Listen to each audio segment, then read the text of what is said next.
Que todo mundo saiba, né? A gente está fazendo a série Sermões sobre Seitas e Heresias. Eu vou compartilhar. Amém? Por favor, amor.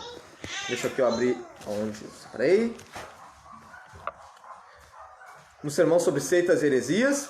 E a gente já falou, nosso primeiro culto sobre isso, a gente falou sobre o que são os ventos de doutrinas. Amém? Como a gente pode identificar uma igreja como pseudo-cristã, como uma pseudo-igreja, como um falso cristianismo. A gente, na segunda palavra sobre isso, a gente falou do porquê a gente credibilizar a Bíblia como realmente palavra de Deus, porquê que o cristianismo é a única religião que está certa. Todo mundo lembra disso? Que a gente falou lá no segundo... foi no segundo sobre seitas e heresias. E em terceiro a gente falou sobre a seita dos testemunhas de Jeová, né? Os seus erros, as suas contradições. E graça e paz aos irmãos que estão aí nos acompanhando pela live no Facebook. E semana passada a gente falou sobre o Adventismo do sétimo dia. E algo interessante até que teve um retorno de muitas pessoas falando comigo pelo WhatsApp, né? Dizendo, pô, tu tava falando lá coisa que eu nem imaginava. Então tinha pessoas que... Amor, deu pra Larinha. Larinha vai bater no celular aqui. Não chega perto que vai pesar a celular. Tinha pessoas que até, como eu, assim, olham para a igreja adventista e pensam, pá, que é uma igreja abençoada, que é uma igreja cristã, sem saber daquelas contradições, que foi coisa feia que a gente falou semana passada, daquilo que eles acreditam. Amém? Então, hoje a gente vai falar sobre os Mormons. Quem aí conhece ou já viu os Mormons? Só aquele pessoal, né, que anda de 2 em 2 na rua, de mochilinha, né, de calça... Lara, vai lá pra porta da igreja. Daqueles pessoal que anda de 2 em 2, socialzinho, com mochila e com aquela placa preta, né, escrito o nome ali e escrito Igreja de Jesus Cristo dos Santos dos Últimos Dias. Amém? E o que mais que eles são conhecidos? Alguém lembra aí o que mais eles são conhecidos fora de 2 em 2? Quem conhece alguma coisa da doutrina dos Mormons? Ninguém? Tem um livro para auxiliar. Exato, tem sobre isso. Beleza? Daí pra gente dar uma introdução, pra gente falar primeiro sobre a Bíblia Sagrada e depois vamos falar sobre as doutrinas do mormonismo. Vamos ler em Gálatas no capítulo 1.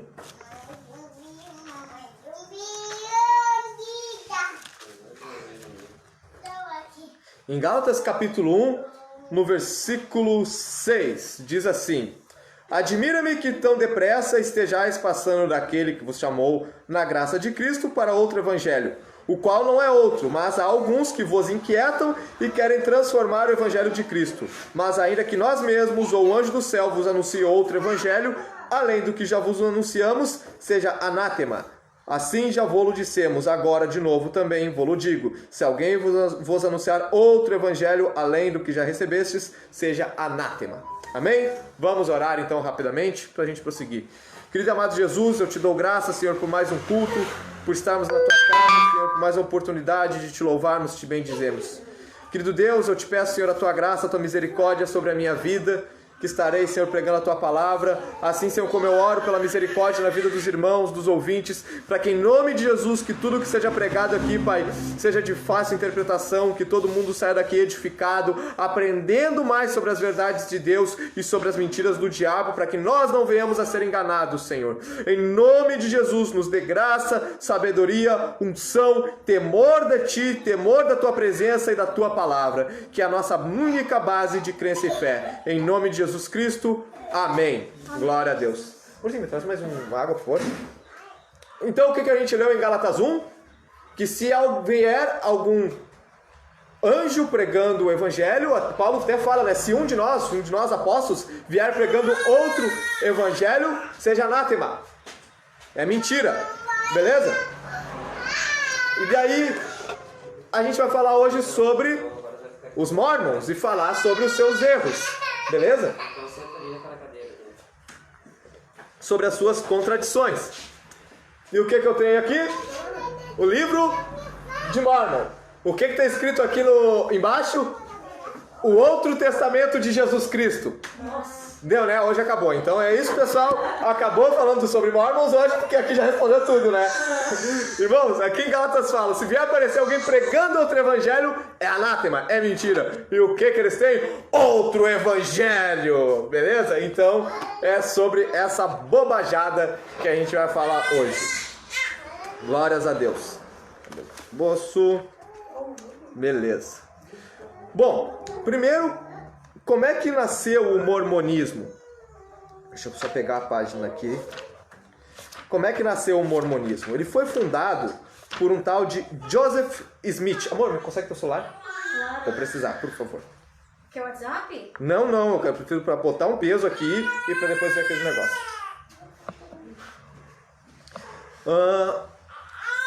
Joseph Smith, ele tinha 14 anos de idade e ele já tinha visitado algumas congregações cristãs. E ele estava procurando qual era a igreja correta, qual era a igreja certa. Amém? E daí ele teve numa visão, quando ele estava andando no meio do mato, ele tinha 14 anos de idade, e quem apareceu para ele? Apareceu Deus Pai e Jesus Cristo, diz Joseph Smith. Isso no século XIX, acredito que em 1825, posso estar falando besteira, mas eu acho que essa era a data. Em 1825, quando Joseph Smith tinha 14 anos, apareceu Deus Pai e Jesus Cristo falando com o Joseph Smith. E Joseph Smith aproveitou aquela situação tão singular e perguntou para eles, né, qual era a igreja certa, qual era a igreja certa a se seguir. E Deus Pai e Jesus falou para Joseph Smith que todas as igrejas estavam erradas e que eles entregariam para ele qual era a verdadeira revelação, qual era a verdadeira igreja, para ele dar seguimento naquilo dali. Beleza? Então lhe apareceram Deus Pai, Jesus, e como ele estava decepcionado, ele fez essa pergunta. E daí depois ele teve uma segunda visão. Amém? A segunda visão, que foi o avistamento do tal do anjo Moroni. Beleza? Moroni, né? Que estranho esse nome de anjo, porque todos os nomes de anjo na Bíblia terminam com El, né? Miguel, Gabriel. Você sabe o que quer dizer El no hebraico? El quer dizer Deus. Por isso que todos os anjos assim que a gente vê na Bíblia tinham El no nome. Tipo Miguel, que quer dizer quem é semelhante a Deus. Gabriel eu já não lembro, mas também é Deus alguma coisa. Mas aqui a gente vê um anjo que não tem El no nome, se chama Moroni. Então, a aparição do anjo Moroni, que era filho do profeta Mormon. O anjo filho do profeta Mormon, anjo não é espírito, que foram criados por Deus. E o que a gente conhece de anjo hoje? É os anjos de Deus e os anjos que se rebelaram contra o Senhor nos céus, que hoje são os demônios, né? Que é Satanás e os seus anjos. Mas aqui ele fala que é um tal de anjo chamado Moroni, que estava dando algumas visões para ele, e esse Moroni era filho do profeta Mormon. História bem estranha, né? E sabe onde esse profeta Mormon viveu? Ele teria vivido em 1400 anos antes, naquele local, nos Estados Unidos. E vocês sabem quem estava naquela época nos Estados Unidos? 1400 anos antes de 1825? Jesus! Jesus estava dando uma banda nos Estados Unidos, visitando os índios americanos, falando com eles, entregando o evangelho, porque ele fez o que fez lá no Oriente Médio, em Israel, e depois ele foi para os Estados Unidos. Mas como? Como que vamos poupar os Estados Unidos? Quando tem filme de alienígena, onde é que os alienígenas vão invadir primeiro? Estados Unidos. Estados Unidos. Como é que Jesus vai deixar os Estados Unidos assim, né? Então foi lá, Jesus pregar, de acordo com esse filho do diabo chamado Joseph Smith. Beleza? Moroni, então, mostrou para ele um lugar, uma localidade, numa montanha. Eu tenho o nome aqui, deixa eu ver onde é que é. Lara. Larinha. Amor, dá um jeito para ela parar de gritar aí. Olha só. Nessa visão, Moroni teria indicado a Joseph Smith o lugar onde as placas teriam sido escondidas. Que placas? As placas de onde teriam sido escrito esse livrinho aqui, que é o livro de Mormon. Ele emprestou umas pedras especiais, um certo tipo de lentes chamadas Urim e Tumim. Vocês sabem para que servia essas placas de Urim e Tumim? É por causa que essas placas que estavam, essas escritas aqui, estavam escritas em egípcio antigo. E o Joseph Smith só sabia falar inglês, então ele pegou e entregou, ó, ele falou, no tal lugar onde está, tu vai desenterrar e tu vai tirar aquelas placas, e aqui estão essas placas de Urim e Tumim, que isso vai te dar a interpretação do que está escrito, tu vai conseguir ler o que está escrito em egípcio. Então foram com essas placas que Joseph Smith poderia decifrar e traduzir os dizeres dessa placa. Então depois devolveu as placas, daí sempre quando eu sabia dessas placas antes de estudar esse livro aqui, só que eu ficava me perguntando, tá, mas e as placas? Ele mostrou pro povo para mostrar que era verdade? Não, ele escondeu as placas no mesmo lugar que ele enterrou. No mesmo lugar que ele desenterrou, ele devolveu. Muito fácil assim, né? Moisés, quando ganhou a placa dos 10 mandamentos, ele escondeu? Não, né? No máximo ele quebrou na frente de todo mundo porque viu eles lá adorando o bezerro de ouro, né? Mas depois Deus mandou fazer outras, não é? E ele estava lá com as placas dos 10 mandamentos. Mas o livro de Mórmon, né? As placas onde estavam escritas, ele desenterrou e enterrou no mesmo lugar. Então, depois devolveu as placas e as lentes de Amorone. Uma vez traduzida, a obra foi publicada pela primeira vez em 1800 ao pé de um monte. Smith foi morto, que essa era a única igreja verdadeira, assim como a gente falou dos Testemunhos de Jeová, assim como a Adventista, né, que era a única igreja verdadeira, que fora dela não havia outro meio de salvação. Daí depois, fora esse livro aqui, o Anjo Moroni deu outras revelações para Joseph Smith, das quais ele escreveu e acabou se tornando como divina inspiração, como uns livros de, como é que eu posso dizer, de base de fé dos mormons, beleza? E as pretensões desse cara, né, do Joseph Smith, em querer crescer tanto e poder propagar o seu nome, ele chegou nessa época aqui, em 1800 e pouco, tirei a garrafa dele, ele se candidatou a presidente dos Estados Unidos naquela época, para ver como era a pretensão dele em querer crescer. E daí, como eu disse, né, ele foi morto a tiros quando ele estava na prisão. Ele fez um fuzuê lá, que agora eu não lembro exatamente o que foi, e ele foi preso. E as pessoas que queriam a caveira dele entraram nessa cadeia atrás dele, os policiais tentaram impedir, deu uma troca de tiro e acabou dando a troca de tiro entre os inimigos e os inimigos do Joseph Smith e a polícia, e Joseph Smith foi baleado nesse meio tempo aí, mas as pessoas continuaram propagando as ideias do Joseph Smith. Sobre a divisão da igreja de Mórmon, eles acabaram, depois que ele morreu, teve um amigo que continuou seguindo as ideologias dele, e daí depois o filho de Joseph Smith também continuou seguindo algumas ideias, só que eles se discordavam de algumas coisas. Daí uma igreja ficou como a igreja adventista dos últimos dias, e a outra ficou chamada como Igreja Reorganizada. Não é essa. Adventista. Falei adventista, perdão, Mormons. Como é que é o nome da primeira igreja? Igreja, cadê? É a Igreja dos Santos dos Últimos Dias, é isso? Isso. É isso, né? Isso. Daí ficou essa, e a outra ficou chamada de Igreja Reorganizada de Jesus Cristo dos Santos dos Últimos Dias. Nossa. Essa é a que é mais conhecida, tá? A outra é a Igreja de Cristo do Lote do Templo. Sabe por que do lote do templo? Nossa. Porque o lote que eles tinham, que eles compraram de terra, é onde eles achavam que ia ser a Nova Jerusalém. A Nova Jerusalém não vai ser Israel. Ora, bola, vai ser nos Estados Unidos. Daí, grifei aqui, ó. Segundo as revelações recebidas por alguns líderes dessa facção, convenceram-se de que Sião, o lugar do regresso de Cristo à Terra, está em Bloomington e não em Israel. Está nos Estados Unidos e não em Israel. Dá pra levar a sério essa daí, né? Olha só, vou dizer pra vocês que a Testemunho de Jeová tem muito pega-ratão, a Adventista tem muito pega-ratão, mas realmente essa igreja dos santos últimos, de Jesus Cristo, dos santos dos últimos dias, eu não sei como é que consegue agregar tantas pessoas, porque é contradição atrás de contradição. Mais engraçado que o Toninho do Diabo. Né? Porque todo mundo conhece o Toninho do Diabo aí? É Toninho do Diabo? Acho que é outro nome. É Toninho. É o Toninho mesmo? Beleza. Então, agora a gente vai falar, ó, o que é o livro de Mórmon. Ele consiste... Cadê? Que a gente pode perguntar primeiro, tem alguma coisa de base para acreditar nisso daqui como palavra de Deus? A resposta já está em Gálatas, né? Que diz que se um anjo vir pregando outro evangelho, é mentira. E olha que interessante... um anjo, né? O que ele diz, parece que Paulo já sabia e já escreveu de antemão.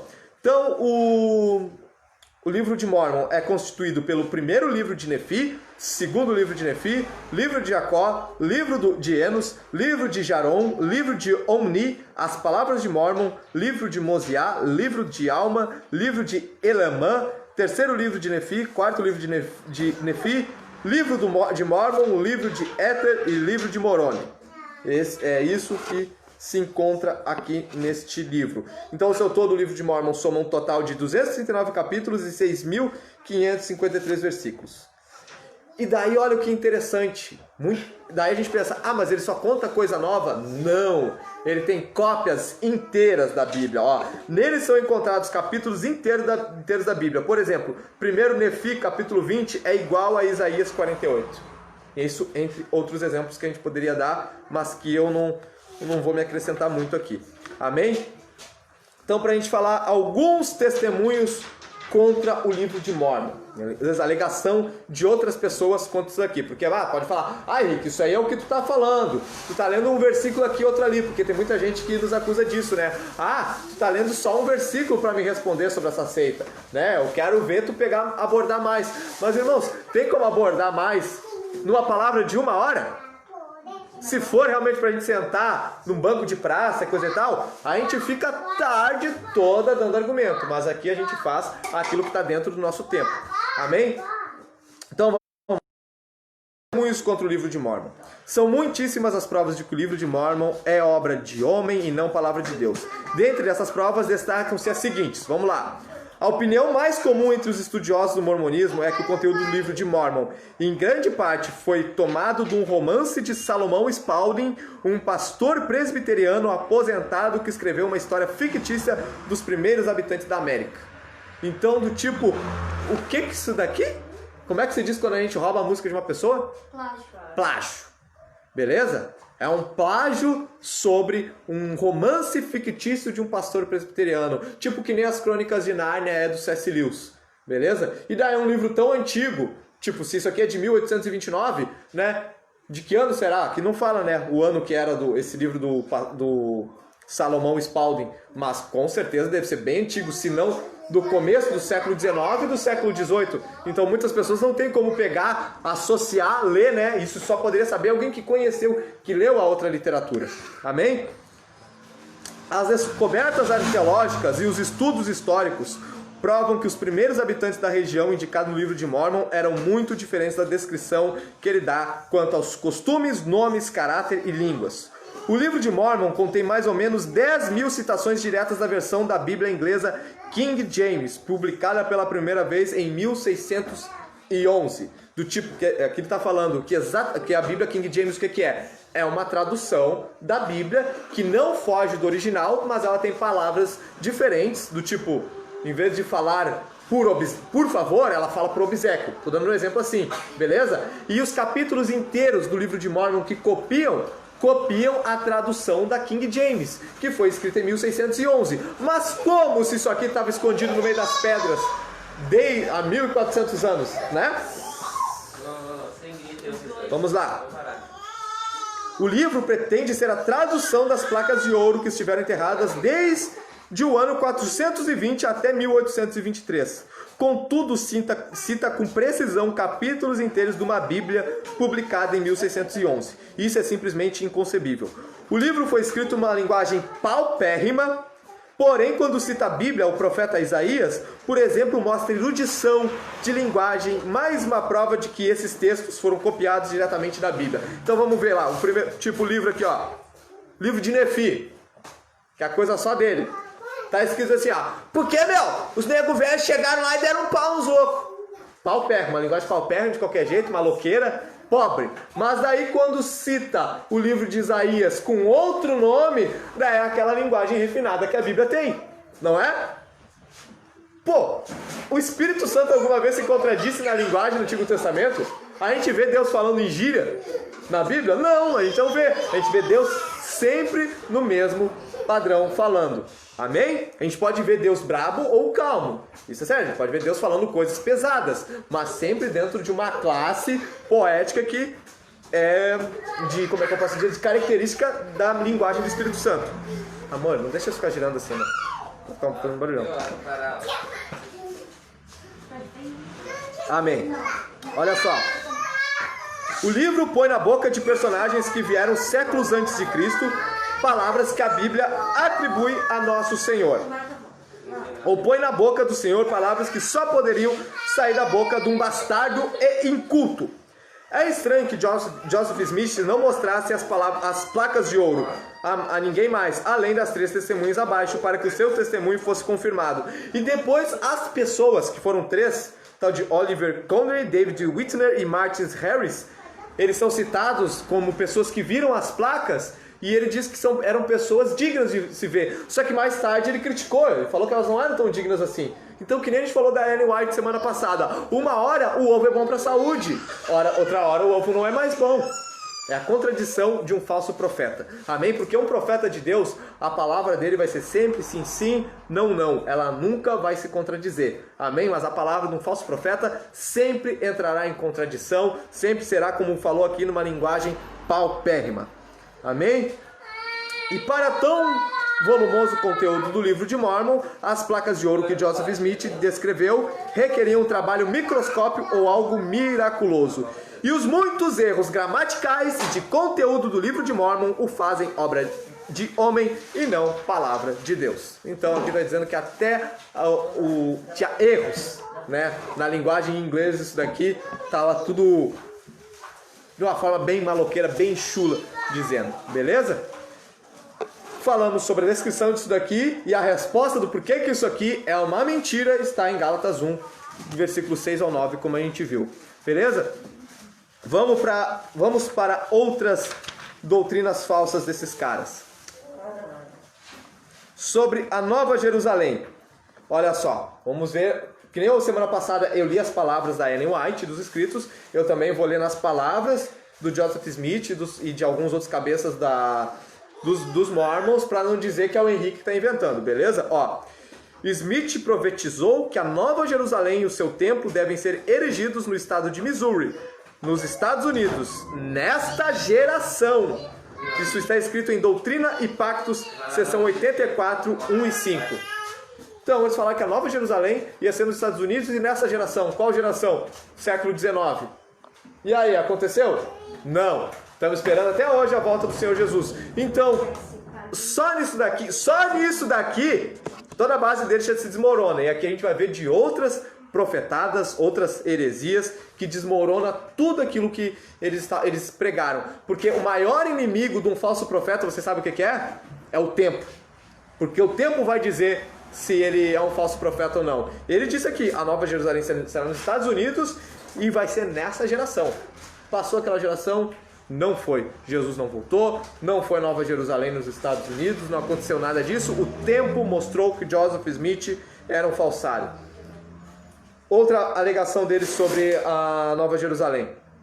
Ratificando esta absurda profecia, Orson Pratt, apóstolo do mormonismo, declarou efusivamente, os santos dos últimos dias esperam o cumprimento desta profecia durante a geração em existência, em 1832, assim como esperam que o sol nasça e se ponha amanhã. Por quê? Porque Deus não pode mentir, Ele cumprirá todas as suas promessas. Isso está escrito em Revista de Discursos, volume 9, página 71. Então eles estavam certos e crentes que o Apocalipse, que o fim do mundo seria no século XIX, que o mundo teria terminado, que a Nova Jerusalém seria ali. Ele também disse sobre a sua casa em Nauvoo, assim Smith profetizou que a sua casa em Nauvoo haveria de permanecer e pertencer à sua família para sempre. Isso está escrito em Doutrina e Pactos, seção 124, 56 a 60. Uma profecia boba sobre a casa dele. O que aconteceu? Ele foi morto dentro da cadeia e a casa dele não ficou para sua família. Ele disse que pertenceria para ele para sempre. Concernente aos seus inimigos, olha o que ele disse. Aplicou a si próprio o texto de 2 Nefi 3,14, dizendo que os seus inimigos seriam confundidos e destruídos ao procurarem destruí-lo. No entanto, o que aconteceu quando foram procurar ele para destruir ele? Destruíram ele, mataram ele dentro da cadeia. E ele falou que eles seriam confundidos, e que não teriam êxito na sua morte. concernente agora ao nascimento de Jesus. Olha só, falou que Jesus devia nascer em Jerusalém, que é a terra de nossos antepassados. Alma 7:10. Paz, irmão, tudo bom, tchê? Tranquilo? Agora, onde é que a Bíblia fala que Jesus iria nascer? Lá em Miqueias diz? Tem alguma coisa pra mim comer? Bah, mano, não Um pão. sei. Um pão. Alguém tem um pão aí? Alguma coisa guardando? Pior que eu não trouxe nada, tia. R$1, só pra me pegar um. Eu não tenho nada aqui no bolso. Fazer R$1 só pra pegar um mortadela. Uhum. Alguém tem aí alguma coisa pra ajudar? Eu tô com o bolso Por favor, vazio. né, gente? Mora aqui, a minha mãe mora aqui atrás.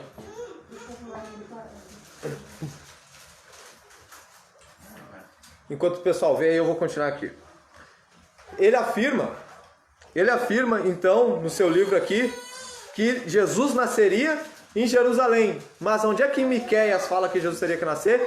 Fala, em Miqueias capítulo 5, fala que Jesus nasceria em Belém, e de fato Jesus nasceu em Belém. Amém? Então, aqui também a outra profetada dele que ele deu, que errou feio. Agora, quanto à vinda do Senhor. Em 1835, profetizou que a vinda do Senhor está próxima. Até mesmo 56 anos deveriam terminar a cena. Isso está escrito em History of the Church, volume 2, página 182. Também não aconteceu.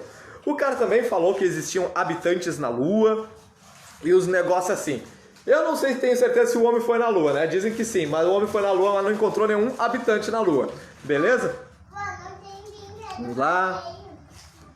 Conclusão sobre estas coisas que ele falou, Deuteronômio capítulo 13, versículo 1 e 3. Se um profeta dizendo alguma coisa e aquilo não... Perdão, isso é 18, Deuteronômio 18, 20 ao 22. Se um profeta falar determinada coisa e aquilo não se cumprir, ignora-o, porque é um falso profeta. Beleza? De Joseph Smith que acabaram dando errado. Mas... será que é só isso? Porque na igreja pentecostal, na Assembleia de Deus, quem já ouviu aí na Assembleia de Deus um profeta falando que ia acontecer alguma coisa e não aconteceu?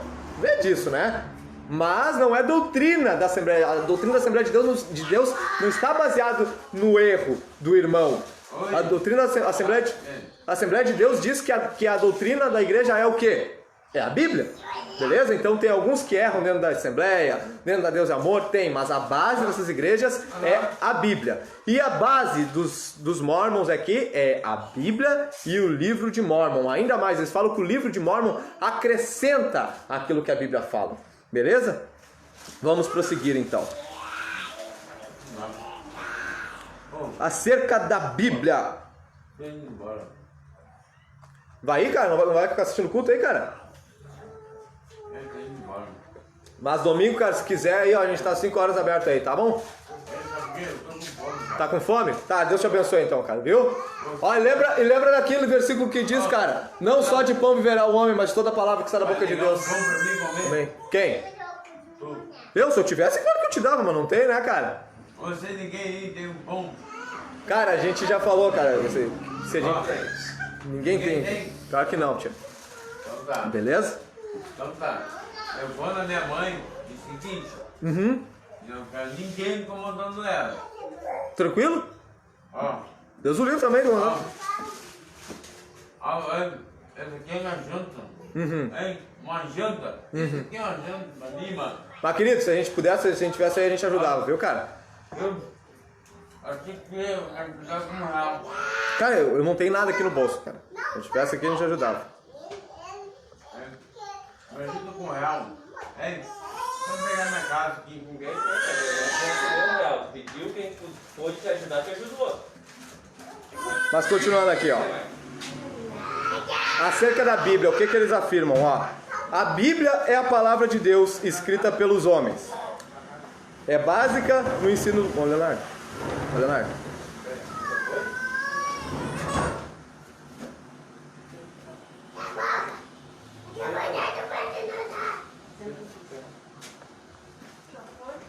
Fica cuidando aí na frente, tá, Leonardo?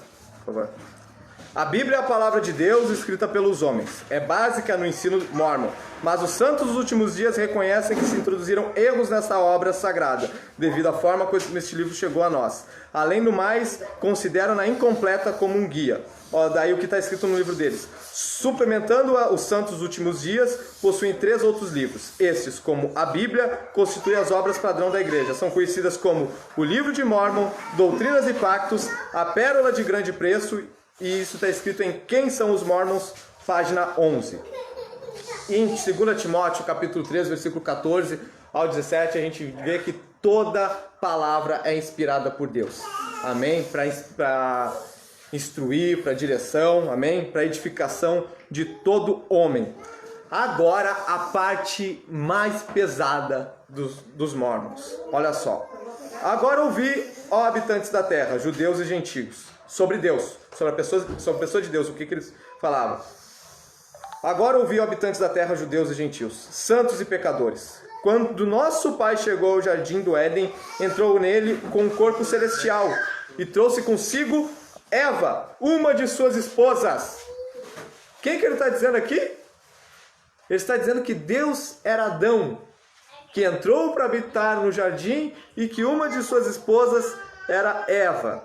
Ele ajudou a organizar o mundo. Ele é Miguel, o arcanjo, o ancião de dias, acerca de quem santos homens têm escrito e falado. Ele é o nosso Pai e nosso Deus. É o único Deus com quem devemos lidar. Ah, Henrique, isso é um absurdo. Isso daí não está escrito em lugar nenhum. Está escrito em Brigham Young, Revista de Discursos, volume 1, página 50, página 51.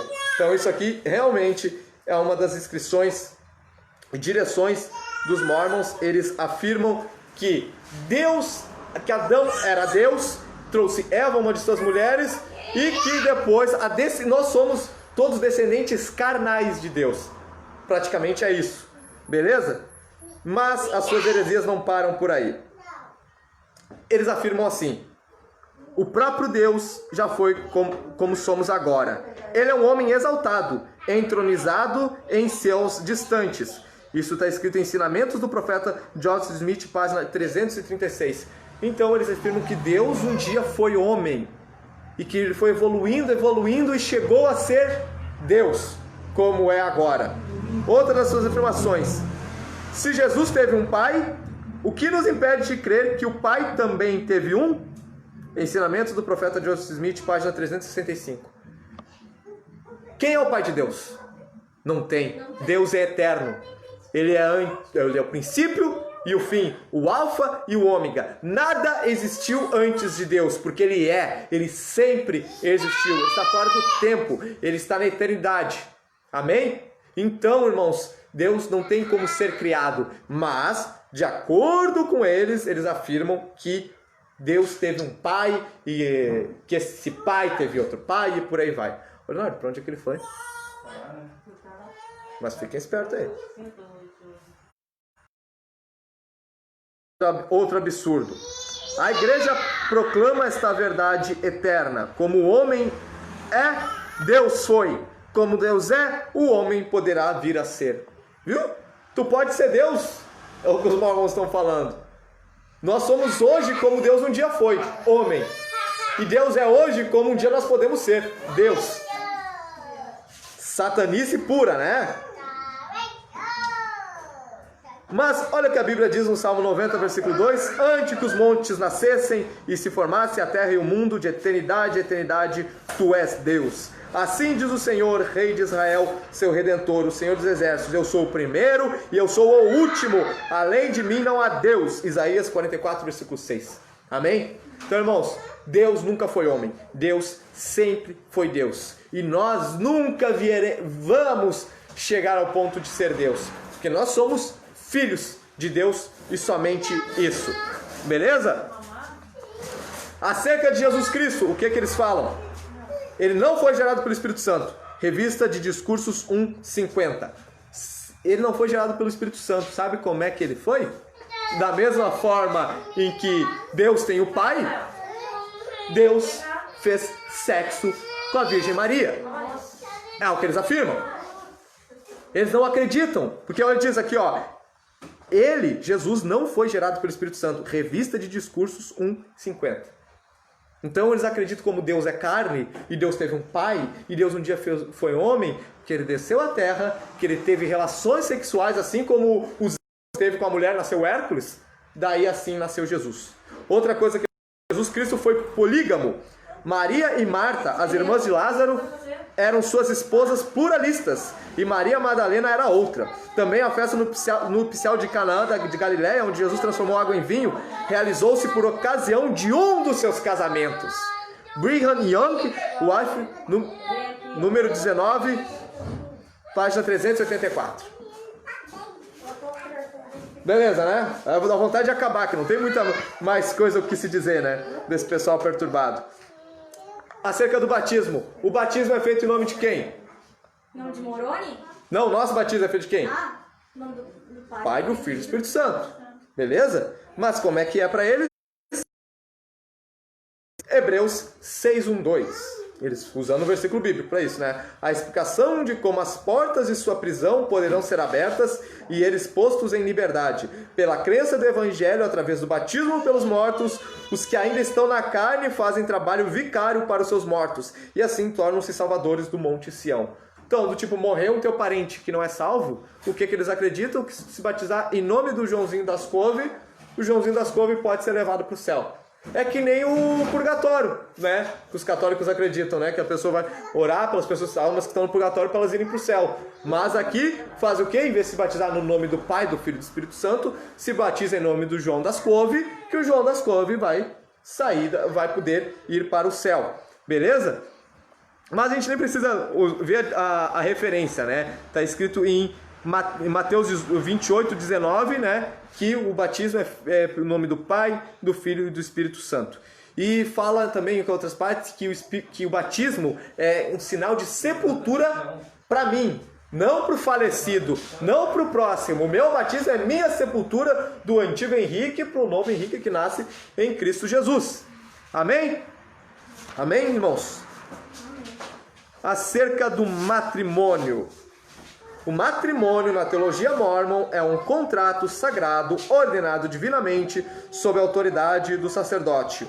Um homem e uma mulher são casados, não somente para a vida como maridos e esposas legais, mas também para a eternidade. Então eles acreditam que o negócio vai se seguir o nosso casamento lá no céu. Mas a Bíblia diz em Mateus 22, capítulo 22, versículo 30, que no céu nós seremos como os anjos, que não se casam e não se dão em casamento. Amém? A última coisa que eles afirmam aqui, irmãos, hoje não vai ser muito extenso, por quê? Porque muita coisa que eles defendem é coisa que já os testemunhos de Jeová e a Adventista defendem, né? Que a gente já falou sobre isso. Por exemplo, deixa eu te pegar no colinho, tá, filhinha? Vai com a mamãe. Como é que eu vou te pegar? Filho, vem. Vai ali. Filho, o pai não pode. O pai não pode agora. Vem. Olha só o que eles afirmam acerca do castigo eterno. Não devemos dar uma interpretação particular a este termo. Procuraremos entender corretamente o seu significado. Castigo eterno é o castigo de Deus. Sem fim é a punição de Deus. Ou em outras palavras, é o nome da punição que Deus inflige, sendo ele eterno em sua natureza. Então eles estão dizendo que o nome de castigo eterno é só o nome. Que não quer dizer que vai ser castigado eternamente. Por isso, todos aqueles que recebem castigo de Deus recebem um castigo eterno. Dure este uma hora, um dia, uma semana, um ano ou uma era. Então, se é isso, a vida eterna que Deus vai nos dar no céu também. É só o nome. Não é? Então Deus usa a vida no céu como vida eterna, não é o nome, é literal, vamos ver para sempre. Agora, o castigo eterno do inferno é só o nome, não é literal. A resposta a gente sabe, Mateus 25:46, né? Que aqueles que não foram encontrados o nome escrito no livro da vida receberiam castigo eterno. E só recebe castigo eterno quem é castigado eternamente. Amém? Como a gente falou aquele dia.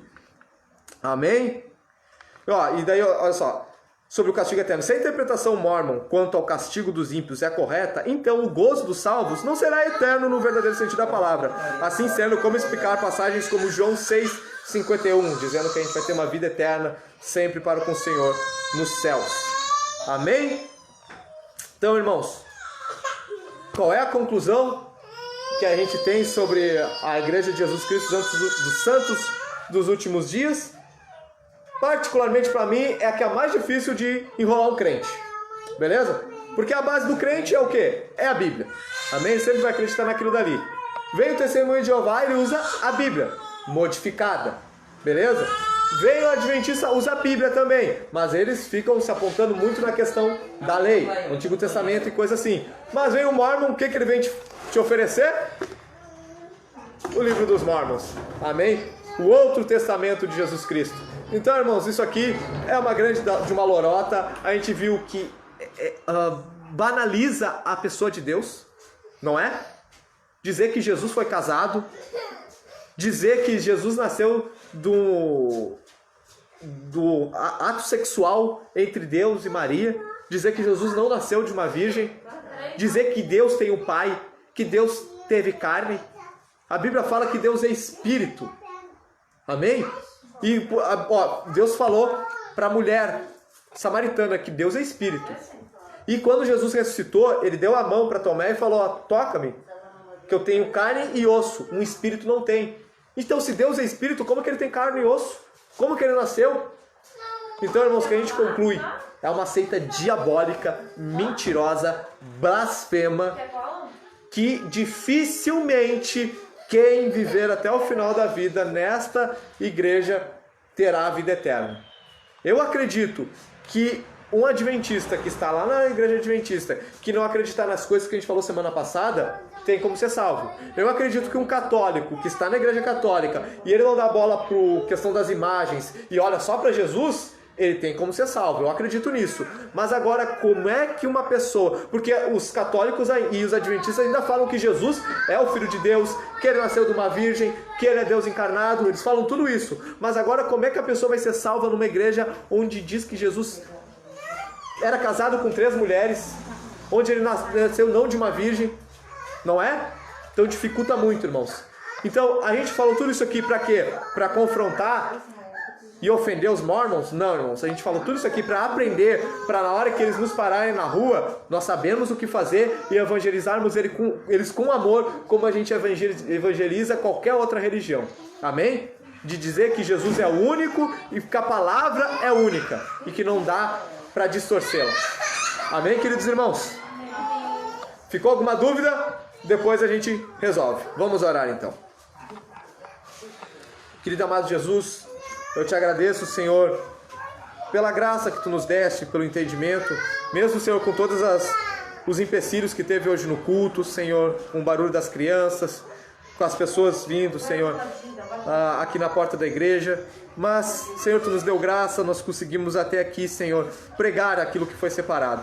Teriam muitas outras coisas, Senhor, para falar, Senhor, sobre os Mormons, mas que em um culto de 1 hora, uma palavra de 1 hora, a gente não teria tempo. Então, Senhor, eu te agradeço, eu te louvo e te bendigo e peço, Senhor, que tu nos dê uma semana de bênção, uma semana de vitória, que em nome de Jesus Cristo, Senhor, nós possamos vencer todas as dificuldades, que nós possamos, em nome de Jesus, amar as pessoas de outras congregações, de outras denominações pseudo-cristãs, que estão distantes, Senhor, da tua verdadeira palavra, da tua verdade.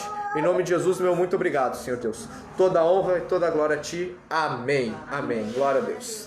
Amém. Deixa eu só concluir aqui. Tchau pra galera. Todos vocês. Obrigado por estarem nos acompanhando até aqui.